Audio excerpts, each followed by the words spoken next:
Hello and welcome to my YouTube channel. السلام علیکم ګرانو محترم اولیدونکو.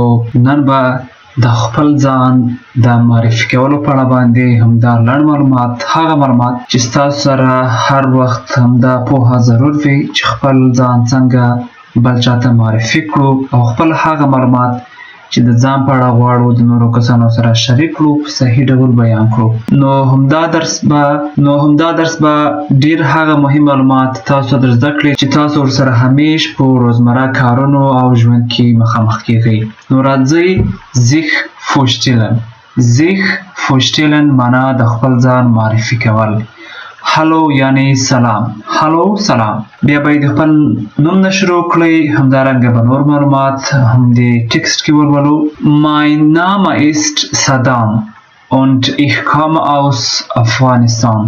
Mein Name ist Saddam. زما نوم صدام ده یا زه صدام نومیږم. Und ich komme aus Afghanistan. او زه له افغانستان یم یا د افغانستان څخه راغلی یم. Ich bin 25 Jahre alt.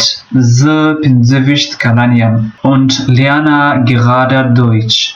او همدا اوس په کرنټ وخت کې په اوس کې یعنی جرمني ژبه زده کوم. In meiner Heimat habe ich als Ingenieur gearbeitet.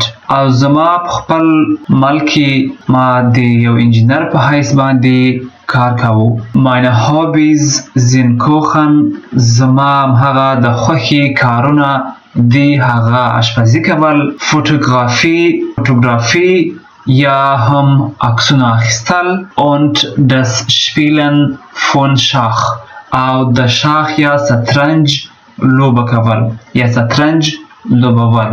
Ich finde die deutsche Sprache und Kultur faszinierend. او ما پیدا کړل یا زه په دې وپوهېدم. Ich finde یعنی ما پیدا کړل یا ما ته جوت شول، ما ته ښکاره شول څه هغه چې د جرمني ژبه او کلتور ما ته ډېر په زړه پورې دي، یعنې په زړه پورې دي یا هیجان دي. Und ich hoffe او زه امید لرم دا توقع لرم bald mehr über Deutschland zu erfahren چې ژر د جرمني یا آلمان په اړه باندې تجارب یا تجربې ترلاسه کړم، یو څه وڅېړم یا د هغوی په اړه باندې نور تحقیق وکوم، د هغوی په اړه باندې یعنی وپوهېږم. Und meine Deutschkenntnisse zu verbessern.